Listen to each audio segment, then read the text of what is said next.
Good afternoon, everyone. Thank you so much for coming tonight. We're here today to listen to two white guys talk about whether another white guy existed. So it's going to be really exciting. Thank you. I'm really glad you came, and I'd just like to give a round of applause to the two student organizations sponsoring us here today, Ratio Christi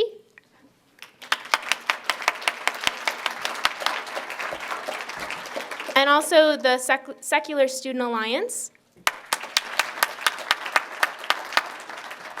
I believe they both have representatives here today. So as the debate stirs your imagination and makes you come up with new ideas and new things you want to discuss, please make sure that you find them and that you discuss those things with them, because that's the best part about debate. It really gets all of us thinking at our best. I want to introduce you to Dr. Skrbina. Go ahead. He's here representing the atheist side, and he's going to speak in a minute and introduce himself. And then we also have Dr. Williamson.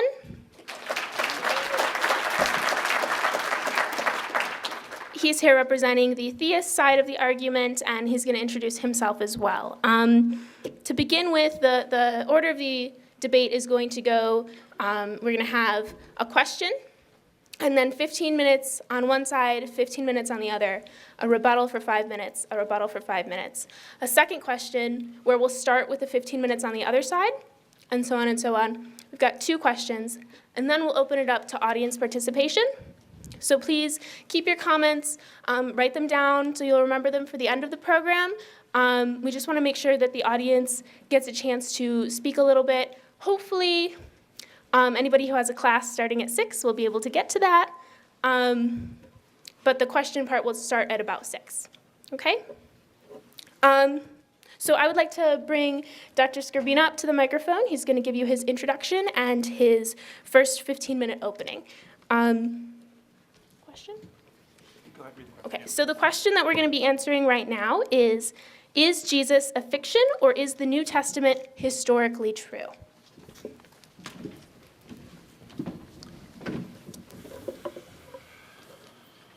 Okay.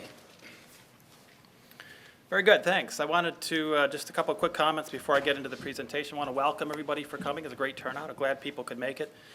Glad this was not on Tuesday. That would have been bad news, so we lucked out there. A couple other quick questions. Some of you saw the flyer advertising this event.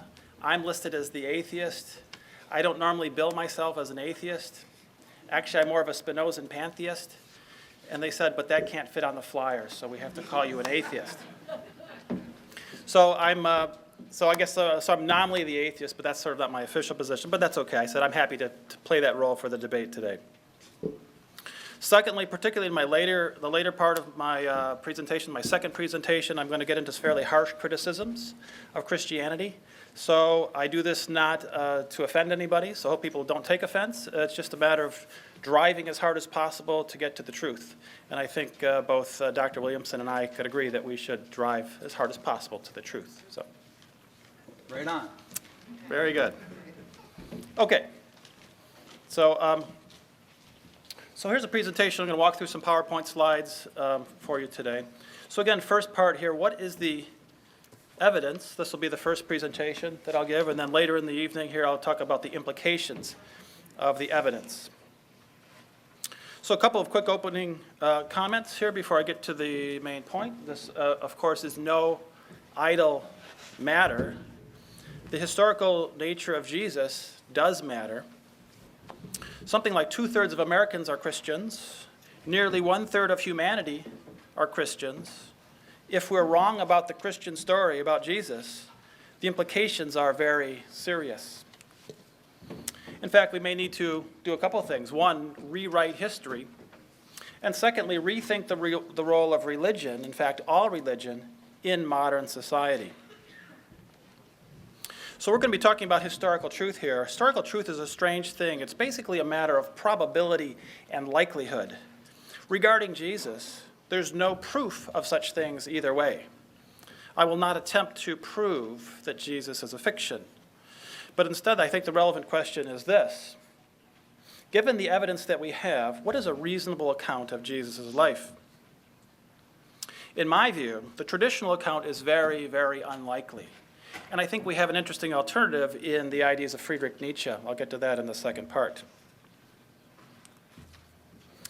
Regarding Jesus, I think we have basically three possibilities. One, that Jesus was the Son of God. Two, Jesus was a Jewish preacher, a rabbi. And three, Jesus did not exist. So the question is, what are the probabilities of these? Well, here's my opinion. 60% chance that Jesus was a Jewish preacher. 40% chance that he did not exist. 0% chance he was the Son of God. So my position then, I'm going to go with a high probability one. My position is that Jesus was a real person, a Jewish preacher, and he lived basically an unexceptional life. He lived and died an unexceptional life. So what is fictional is the Jesus story, not Jesus himself. Okay? As I said, Nietzsche's account, as I'll give in part two, I think is a much more likely alternative.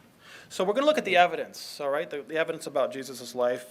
I think there's a couple of facts that are particularly relevant. The first fact is that our knowledge about Jesus' life is very limited and highly disputed.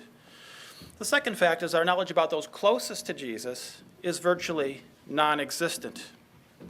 So, for example, what do we know about his father, Joseph? Well, the answer is we know almost nothing. We don't know where he was born, where he lived, where he grew up, what he did after the crucifixion, where he died, where he's buried. We know almost nothing. How about his mother, the Virgin Mary? She's a very important person. What do we know about the Virgin Mary? We know almost nothing. We don't know where she was born, where she lived, where she grew up, where she died, where she's buried. Nothing. Apart from his parents, which people knew Jesus the best? And I think we know the answer to that. I think it's the 12 apostles. They were his closest human companions. They must have known him the best. What do we know about the 12 apostles? In fact, can we even name the 12 apostles? I ask this question in my class every semester. No one can name more than 3 or 4. It's a striking fact. So, well, here they are, in case you were wondering who they are. So here's the 12 apostles. You can see why there's a confusion about who these people are. First of all, they have multiple names. For example, Peter is also known as Cephas and Simon. So they have multiple names. There's a lot of duplicates on this list. It's actually surprising. I think most people aren't aware of. There are actually 2 Jameses on the list of 12 apostles. There are 2 Simons. Peter is known as Simon, and there was a second Simon. There's even 2 Judases on the list. That's a little bit of a surprise, I think, for most people. Okay? So I guess the question is, what do we know about these 12 apostles? And as with Jesus' parents, the answer is almost nothing. We don't know where they were born, where they lived, where they died, where they're buried. We know almost nothing. These guys are extremely important. They knew Jesus. They performed miracles just like Jesus. They raised people from the dead. We know almost nothing about these apostles. That's a problem. If you also notice from the list that we did not see certain names that maybe you would have expected to see, for example, Mark. Mark was not on that list. Mark was not an apostle. He did not know Jesus personally.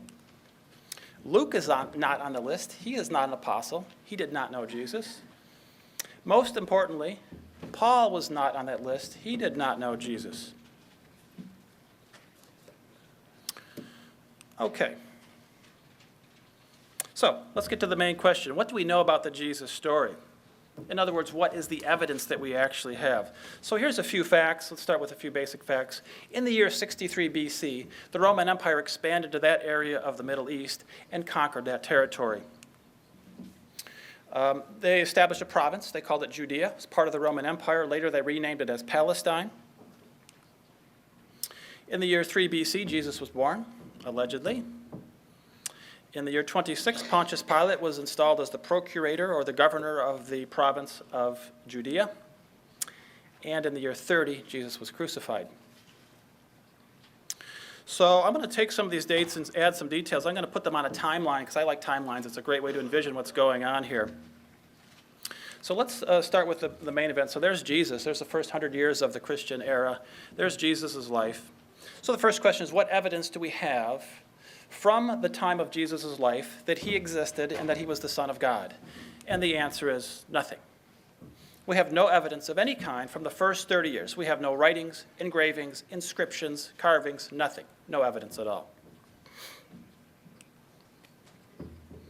In the year 33, Paul converts to Christianity.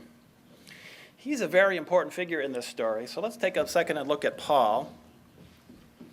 So here's Paul. Paul of Tarsus, he was a member of the Jewish elite. He was born as Saul in Tarsus, Turkey. His family suffered repression when the Romans took over. He was an early critic of Jesus, so he tells us. He never knew Jesus personally. He took up the Christian cause in the year 33. This was his famous vision at Damascus. And he ended up being the most important founder of the Christian church. So there's Paul. Paul converts. Okay, he begins the mission of building the church. For the first 20 years of his mission to build the church, we know precisely nothing. Until the year 50, we have no evidence of any kind. No letters, no writings, no carvings, engravings, inscriptions, nothing for the first 50 years of the Christian era. Starting in the year 50, according to the traditional dating, we have the first of Paul's letters. These are the epistles, the ones that show up in the New Testament. There are 13 of these traditionally. They date between the years 50 and 67. There's 13 letters that are ascribed to Paul. Most experts believe that only 7 of them are legitimate. The other 6 are probably forgeries. Some even think that there were only 4 legitimate letters. Some think there were no legitimate letters. There's a lot of question about the legitimacy of these letters of Paul, but I won't dispute that one here. So those were written between 50 and 67. In the year 67, Paul dies, and he's done. So when we look at the picture of the evidence through the year 70, the sum total of evidence that we have about Jesus existing and being the Son of God is a handful of letters from one man, Paul, who's got a mission to build a church.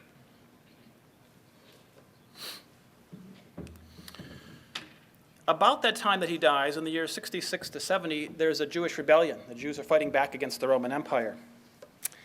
And, well, they lose. In the year 70, the Romans triumph over the Jewish rebellion. They destroy the temple at Jerusalem. It remains destroyed to this day. About that time, strangely enough, right about the year 70, suddenly, for some strange reason, the first gospel appears. Somebody decides we need to write the story of Jesus, and the Gospel of Mark appears, according to traditional dating, about the year 70. This suffices for about 15 years, and then sometime in the mid-80s, 2 other people, we don't know who they are, write 2 more Gospels, Matthew and Luke, based on Mark's Gospel, with additional information. Those appear about 15 years after Mark. About another 10 years after that, in the mid-90s, the Gospel of John appears. Okay? So these are all, of course, all Christian sources. But the question is, of course, these don't really count as evidence because these are biased individuals who are trying to build up a Christian church. So there's a question of evidence like the question regarding non-Christian evidence, for example. So we would like to see some evidence from people who are not Christians that the Christian story was true. So it's an important question about, for example, the Jewish sources. Of course, this was an entirely Jewish movement. Jesus, his parents, all the apostles, these were all Jews in Palestine at the time. So we would expect to hear some writings from Jews who are not Christians. We would expect them to write about Jesus. So when is the first Jewish writer who mentions anything about Jesus or the Christians? Well, we know this. His name is Josephus. He writes in the year 93. He writes a book. It's called The Antiquities of the Jews. It's a long book. It has one short paragraph on Jesus. He mentions Jesus as a wise man, a doer of wonders, and says he was the Christ. And he has one sentence in chapter 9 of this book. Very short passages, just passing references to Jesus and the Christians. This is the year 93. This is the earliest non-Christian reference to Jesus or the Christians. So that was a Jewish source. That's the earliest Jewish source. What about the Romans? Right? The Romans, they were ruling in Palestine at this time. The Roman governor was there when Jesus was crucified. The Romans were great historians and documentarians. When was the first Roman that wrote something about the Christian story, about Jesus? Well, that was even later. Actually, it was not until the year 115 that we have the first Romans who mention Jesus or the Christians. In fact, there were two of them. Tacitus was one of them. Tacitus was a famous Roman historian of the time. He wrote a book called the Annals in 115. It contains two sentences mentioning that in the year 64, Nero blamed the Christians for the Great Fire. He doesn't even mention Jesus by name. He talks about Christus. It's a vague reference. Actually, most people think that even Tacitus didn't write those, that they were actually added later in time. There's some dispute whether he wrote them himself. But regardless, that's the earliest Roman reference is Tacitus's work in 115. About the same time, another Roman, Pliny, wrote a letter to Emperor Trajan. It was a short letter, about 4 paragraphs. He was actually executing the Christians, and he was asking the emperor if he should continue to do so. They were causing trouble and being rabble-rousers, and so he was actually executing them. There was no mention of Jesus in the letter by Pliny. Okay. So these are the tentative dates. Now, an important thing to keep in mind is just because we have these dates for the letters and the Gospels, this does not mean that we have actual documents from those dates. It would be nice if we had a physical document, say from the year 50, an actual letter of Paul, or an actual copy of the Gospel of Mark from the years 50, or Matthew or John or Luke from 70 or 80. So we don't have those. We don't have documents from those years. Those are just our hypothetical guesses on when we think they were written.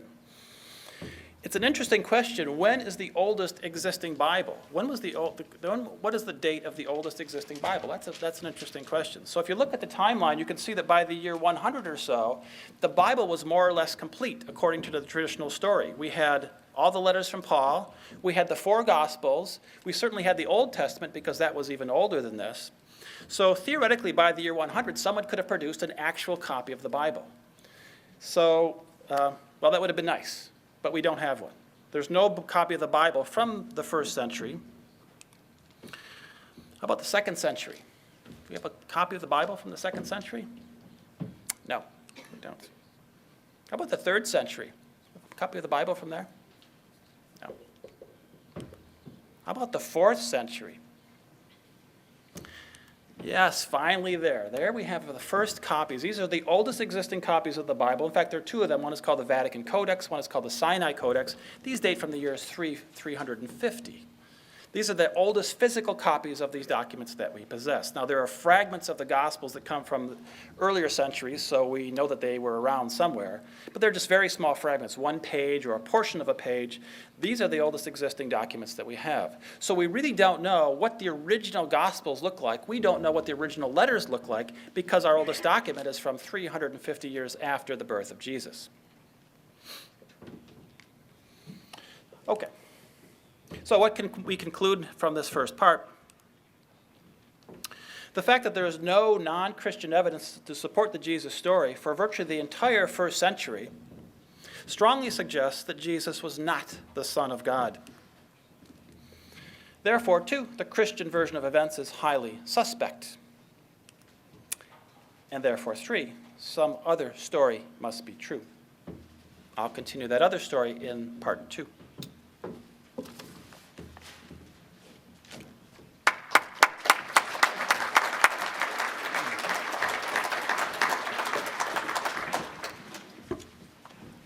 Thank you, Dr. Skrbina.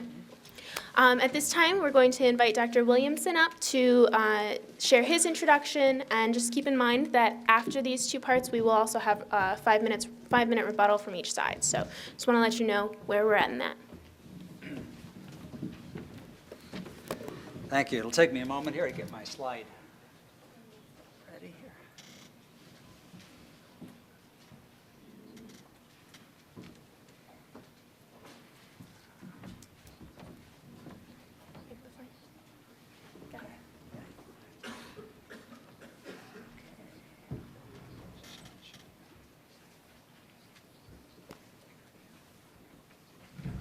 Great. Well, it's a pleasure to be here with you all. I'm grateful for the invitation of the sponsoring organizations, and for Dr. Skrbina's participation, particularly representing a point of view that isn't exactly his, as far as being an atheist. I'm very impressed at the cordial cooperation and dialogue here between secular and religious students. I had a chance to meet with the committees that are sponsoring this, and I just think there's something pretty wonderful here. I attended another event here, a historical Jesus discussion, and I think it's a really wonderful thing that I don't know of taking place in such a cordial tone at any other university. I'm also happy that you're considering this very important topic. If Jesus, in Arabic, Issa, is a fiction, Christians and Muslims should set aside their naive and outmoded beliefs. But if the New Testament accounts of the life and teaching of Jesus are historical, they potentially have implications for the life of every person on the planet. Professor Skrbina and I agree on the goal. The main point of our debate should be to get to the truth, to drive to the truth. It's not a competition between people, but between two perspectives on the historical information about Jesus and two philosophies of life that follow from them. In this first presentation, I aim to present what we can know about Jesus strictly from a historical point of view.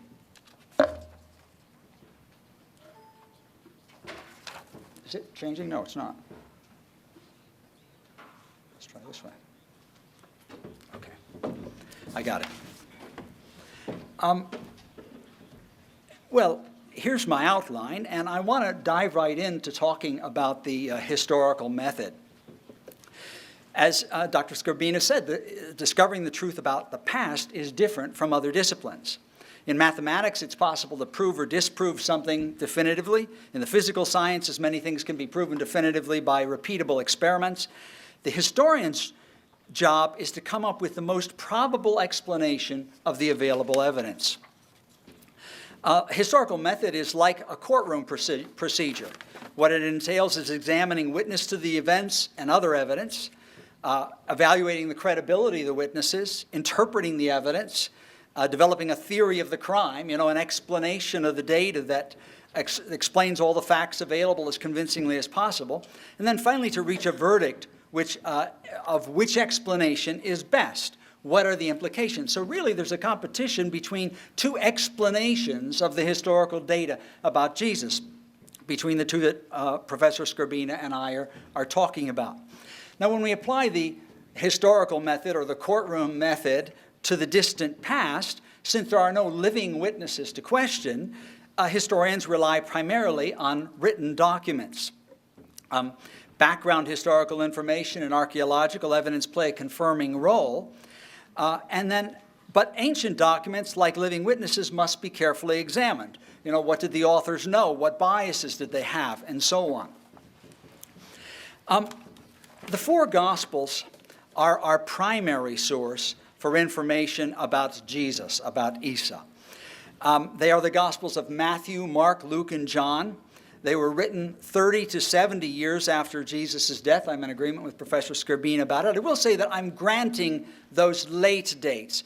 There's some very good reasons to think that they were written earlier, and parts of them were written earlier, but let's concede for the sake of argument that they were as late as Professor Skrbina says.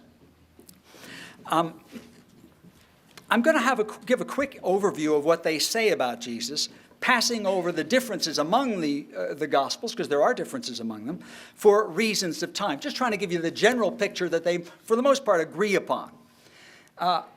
It's a quick picture of Jesus is that he's an itinerant preacher from Nazareth.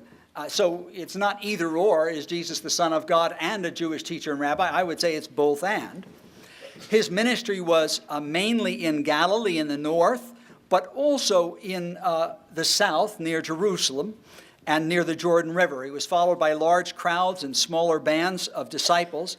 He was regarded as a prophet because of the miracles of healing, exorcism, and sort of wonders over nature that he performed. His preaching, and I'm going to quote now from the Gospel of Mark, begins this way. After John the Baptist was arrested, John was a Jewish prophet who preceded Jesus, mentioned also by Josephus. After John the Baptist was arrested, Jesus came into Galilee proclaiming the gospel of God and saying, "The time is fulfilled and the kingdom of God is at hand. Repent and believe in the gospel." So this is the earliest core, earliest gospel, earliest summary of Jesus' preaching. And by gospel, it means good news from God, the gospel of God. By saying that the time is fulfilled, it indicates that Jesus was saying the time the prophet spoke about has come to pass now. Kingdom speaks of the reign of God, and particularly of God coming to reorder everything and to bring judgment on evil and bring salvation to those who belong to God. And then believe means to accept, repent means to turn from sin and to turn from God, and to believe means to accept his message and follow him. A few words about Jesus' ethical teaching. By the way, I've got an awful lot. I'm glad that many of you have the handout, so you can, I'll touch lightly on some things and you can pursue it at your own leisure. But Jesus' teaching was based on the Torah also, of Moses, but set a higher standard in some ways. It rejects not only murder, but also hatred and anger and insult. It rejects not only adultery, but also lust and divorce. It teaches, as many rabbis did, to love God with all your heart, soul, and strength, and to love your neighbors yourself. But Jesus goes farther and says, love even your enemies. And he says, forgive as you desire to be forgiven. Don't love money, but give generously to the poor. An important part of Jesus' message were claims that he made about himself, often said indirectly. He claimed to be the Messiah, the heir to King David. He claimed to be God's divine son, not a son in a biological sense, but somehow the son of the Father. He revealed his divine authority by forgiving sins, calling himself the Lord of the Sabbath, teaching loyalty to him above every other human relationship, something that would really be a rather wicked thing to do if you were not who you said you are, the Son of God. The Gospels also report his death and resurrection, that Jesus foretold his death by crucifixion and his resurrection. Describes his arrest, trial, and crucifixion by Pontius Pilate, Roman governor, recounts his resurrection on the third day, his appearance to his disciples, and his instructions to them. Now let's take a few minutes and evaluate the Gospel's evidence. And the first thing I want to talk about is the reliability of the manuscripts. This is something that Professor Skrbina touched on, but I don't think he gave you any idea of how powerful the manuscript evidence is for the New Testament documents. It's true that a full Bible, see, that's a little bit of a misleading idea, because the full Bible doesn't appear until later, because the agreement about which documents make up the New Testament didn't happen until the 4th century, late in the 4th century. So that's why you can't have a Bible before there's an agreement about what's in it. But all the documents, the New Testament it was not one book given, but it's 27 different writings that have been gathered together, including the 4 Gospels. And what we see here is that the New Testament, these writings of the New Testament, are the very best attested of any documents of ancient literature. The next closest is Homer's, but you see that's a comparison between 5,700 manuscripts versus 700, or another 10,000 in Latin. So we're dealing with extraordinary amount of manuscript evidence. Hardly what you'd expect of someone who lived an uneventful life, and nothing very out of the ordinary. Not only that, but the manuscripts we have are much closer in time to the time in which they were written than any of the others. So when it comes to, from a strictly historical point of view, the manuscript evidence for the New Testament and the historical information that they contain, however we evaluate it, is better than for any other documents of the ancient world. We can, to go on to the subject of the intent of the gospel authors, it's rather clear that they were not intending to write fiction, but they were trying to report something that actually happened. The prologue to the Gospel of Luke is the clearest. Since many have undertaken to set down an orderly account of the events that have been fulfilled among us, note reference to many have already done this, just as they were handed on to us by those who from the beginning were eyewitnesses, and servants of the word. So Luke is writing to a Christian community, to a movement who already knows these things and have heard them from eyewitnesses. I too decided, after investigating everything carefully from the very first, to write an orderly account for you. Professor was right that Luke did not know Jesus personally. He was relying on people who were witnesses and written documents that were available. Wrote down everything from the very first to write an orderly account for you, most excellent Theophilus, so that you may know the truth concerning the things about which you have been instructed. So you see, there's a goal to report historically what's going on for the sake of the faith of a Christian community. We may ask about the gospel writer's access to the facts. Luke has just spoken about his, but in the Gospel of John, there's a claim to this being eyewitness testimony. It says the person who saw this bears witness. And these two texts from the Gospel of John indicate its eyewitness claims.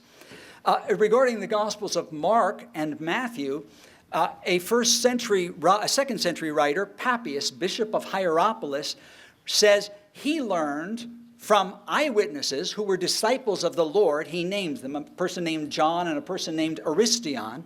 He says, from these I learned that Mark was Peter's interpreter, his assistant. And he traveled with Peter, and then he wrote down what Peter had said in his preaching that he had heard, being careful to get it all down, being careful to get it accurate, although he didn't write things in order. That's what Papias says. And then regarding Matthew, he says Matthew was the very first to write some things down, and then others have made use of the things that he's written. That's what Papias says. That's writing in around middle of the first quarter of the second century. Recent scholarship finds internal evidence of eyewitness testimony in the Gospels. Things like details, things like the names of the likely witnesses to the particular events described and so on. There's been considerable scholarly progress studying the New Testament from that point of view. We could raise the question of bias and credibility. Were these people who wrote biased by being believers? Yes, they were convinced of the truth of what they said. They were enthusiastic about it, but that doesn't mean that what they said was wrong. If these things really happened, you'd expect it, and a person saw it and had good reason, you'd expect them to be enthusiastic. So you need to take their bias into account. They believe this, but you can't simply discount what they said. And there are some reasons to think that they are very trustworthy. The differences among the four Gospels, and there are many, emphasize the independence of these writings, yet it supports the agreement they have on the things that they share in common. Just as if you have four witnesses to an automobile accident, you're going to get differences, slight difference in all their testimony, but you pay attention to where they agree, and you say, I think I've got something there. There's different perspectives. They also include embarrassing facts and material that doesn't sort of support, if you will, mainstream theology. It's sort of, they're facts about the life of Jesus that kind of run against the grain, but they include them, including saying things about Peter, Simon Peter, who was the lead apostle. They're quite embarrassing. He denied Jesus 3 times. All four Gospels mention it. So they include things that you wouldn't think people include if they were trying to propagandize. Miracles, sometimes bias against miracles causes people to mistrust the Gospels. But science doesn't deny the possibility of miracles. It rather confines its study to natural causes. Accounts of events that cannot be explained by natural causes, miracles, are everywhere in the rest of the New Testament, and they are today. If you want to get into this in the question and answer, I have numerous examples of miracles right from the present, as well as a wonderful book on it, the most definitive book on miracles that's been written. It's actually a 2-volume work. I just brought the first one by Craig Keener, who addresses the philosophical dimensions, but he also recounts literally thousands of miracles in here. Present day, past day, Christian, non-Christian, a tremendously important study. So to exclude the truth of these things because of the miraculous is not being objective. It's showing a bias that is influencing here. Well, then a question, I see that I'm running out of time here, so let me just say that there is other historical evidence that confirms these things. Roman and Jewish writings, the ones that he mentioned, archaeology, just the historical effects of Christianity. Those of you who have my notes can see these points. I would just say on the one about history, my biggest objection to Professor Skrbina's perspective is that he's not evaluating the history about Jesus compared to the history about other figures of the same period. And I want to read something from a history professor of the first century, the Roman period. And he says this. He's commenting on how some scripture people are doubting the ability to know much about the history of Jesus. He says, this is astonishing, that while we Greco-Roman historians have been growing in confidence, other people are having these doubts. This seems very curious when one compares the case for the best-known contemporary of Christ, who, like Christ, is a well-documented figure, Tiberius Caesar. The story of his reign is known from 4 sources: the Annals of Tacitus, also mentioned by Professor, the biography of Suetonius, written some 80 or 90 years later, the brief contemporary record of Velleius Paterculus, and the 3rd century history of Cassius Dio. So in other words, if we compare what kind of evidence is there for Jesus compared to what kind of evidence there is for Tiberius Caesar, the most famous person, actually Jesus comes out ahead in terms of proximity in time and in the number of sources. So thank you very much for your attention. My conclusion is that if the historical evidence about Jesus is examined and weighed in accord with the norms of the historical method, by far the most probable explanation of the evidence is that the Jesus of the 4 Gospels is historical. Thank you.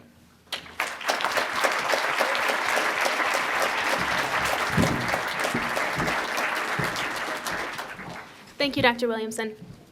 All right, now we're going to open up the microphone for your 5-minute rebuttal from Dr. Skrbina. I just want to remind you all that we're going to have a question and answer section at the end of this after 6 o'clock. So anybody who wasn't here earlier, just remember to write down your questions for later. Dr. Skrbina?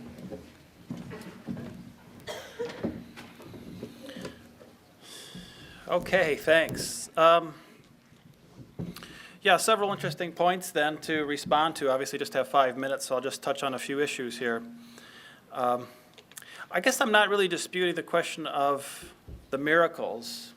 I mean, some people might say, well, there can't be any miracles, and so therefore this must be fiction. I'm not really taking that tack.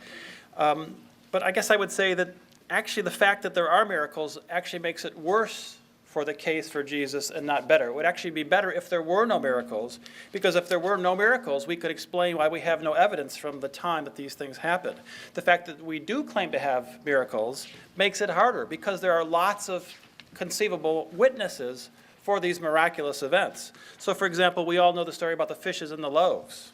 You've heard about that miracle, right? Jesus feeds the masses with 2 loaves and 5 or 7 fishes. Actually, there were 2 separate events. I don't know if people are aware of this. There were 2 separate mass feedings with the fishes and loaves. First, there was one of 5,000 people. Later, there was another miracle of 4,000 people. They were slightly different stories. The first one had 5 loaves and 2 fishes. The second one had 7 loaves and a few fish. That's 9,000 witnesses to this miracle of being fed from a small amount of food. So the question is, why do we have no evidence, no documentation from those 9,000 people who were firsthand witnesses to this miracle? Where is their documentation? Did they not write anything? Did they not tell anybody? Were they not impressed enough to document this in any way? Because we have no documentation whatsoever for decades after these events. It's not just 1 or 2 people. It's not an individual healing. It's a mass event, and we should expect mass attestations, and we don't see anything. Dr. Williamson talked about the attestations of other people who are referring to the Gospels and the letters. Of course, these come much later, right? He talked about Irenaeus. Irenaeus didn't record anything about the Bible until about the year 180, and he talked about having the 4 Gospels then. Papias didn't write until about 125, so significantly into the 2nd century. Again, we would expect the attestations to come from the actual time, from the time of Jesus' life or within a few years thereafter. We're talking decades or a century afterwards. This is the problem. It's also a problem that we don't have those independent sources. You can't quote a gospel as a verification of another gospel. That's not legitimate. You need outside independent confirmation from a Jewish source or a Roman source, and we absolutely lack those. That's a huge problem for the Christian story. What else? We have the story of the peaceful Jesus. This is kind of a nice, interesting contrast because we have competing passages in the New Testament about how peaceful Jesus actually was. I have several passages I could refer to. I won't quote these all, but there is actually some fairly violent quotes by Jesus. He talks about, on being anti-family, give up your family to follow me. He talks about, and there's a nice quote from him in the Gospel of Matthew, I have not come to bring peace but a sword. Maybe you're familiar with that one. He speaks about putting nation against nation. He talks about casting a fire. He talks about bringing not peace but division. He says, bring thy enemies here before me and slay them. I mean, very sort of brutal words from this fellow Jesus, right? So it suggests that he has a motive. He is fighting back against something. I think, again, he lived. He was an actual person. He was part of the movement to fight back against the Roman rule. You had to do it in a sort of a careful way because if you were too explicit, of course, the Romans would kill you, which ultimately they did anyway. But he had to be subtle about how he would do it. So he had these little subtle passages about fighting back and opposing the devil and opposing evil, and sort of everyone that knew that we were talking about the Roman Empire. Okay. What else? I think that's about all. I'll leave that there. Okay. Thank you.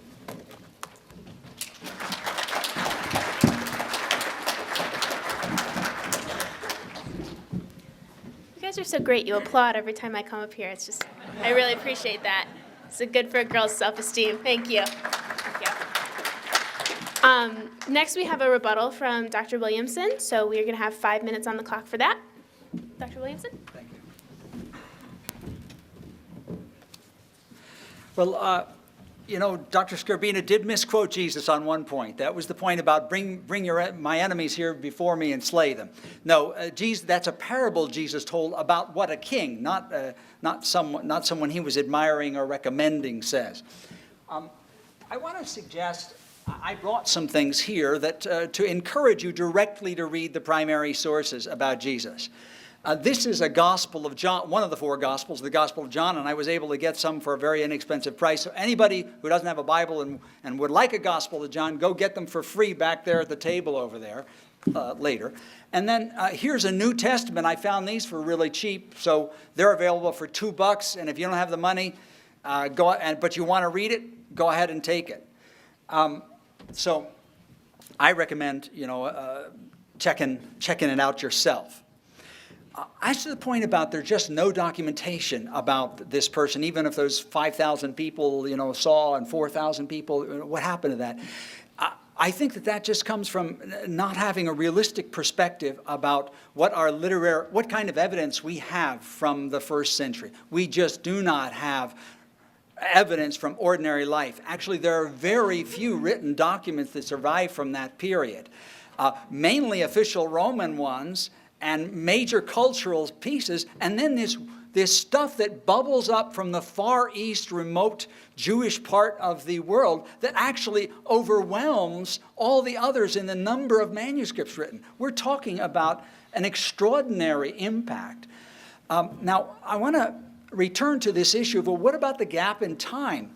Well, even the gap in time between the writing of these Gospels, it's one of the points that I had on my outline I didn't get to explain. In oral cultures, memory was cultivated because they think maybe 10 to 15% of the people could read and write, and then that might be a very low-functioning reading and writing.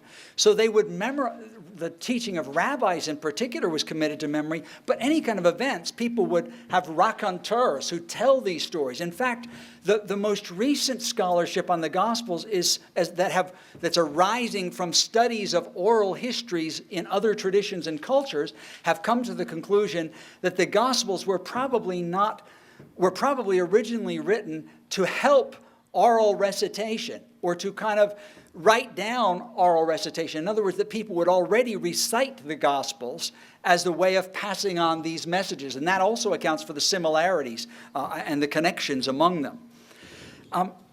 It's also the case that it's likely that there were many written things earlier. Matthew, a tax collector, would have been somebody who could read and write. And so it's likely, or quite possible, he could have written notes of Jesus' sayings. And that became the basis of what we later have in Matthew's gospel and Luke's gospel. Another important point is that eyewitnesses to what happened to Jesus lived quite a while. You know, the people that were 20 years old at the time Jesus was crucified, in the year 30, 33, we don't know which of those years it was, well, by the year 85, a lot of those people would still be around. They might be 65, 70. Of course, there were many people that died young, but there were some that survived. We know that John, the writer of the fourth gospel, is reputed to have lived into his 90s. So there were some people who lived in, and one of the things that scholars say is that the presence of, in predominantly oral communities where information is passed down, people are rather careful about it, but they also, it gets corrected by the community. If it varies from the story that is important to their identity, they speak up. And there's a kind of natural built-in correction process. So what we have here is not just like random writings leaving traces, but we're talking about a kind of living network of communities. Paul's letters obviously show that. Acts of the Apostles obviously attested that. There's a whole network all across the Mediterranean basin of these burgeoning little communities, maybe small groups, who had communications with one another. If we look in Paul's letter to the Romans, he knows 30 people in that church that he has never been to. And he says, he greets all of them in a letter he sends on ahead of them. There's communication, there's travel all around the Mediterranean. There's contact between these people passing on their stories about Jesus. So I think my main thought about Professor Skrbina's perspective is that it's uninformed about what the standard is for historical information from that period. And that so that's the main point, is that if we compare the information about Jesus of the kinds that we have to everybody else, it's extraordinary. One of the sources I read, and I didn't have the chance to check it out, but said either in the first century or in the first 100 years after their death, comparing Tiberius Caesar and Jesus, there were 40 documents that mentioned Jesus and 10 that mentioned Tiberius Caesar. Quite extraordinary. Thank you.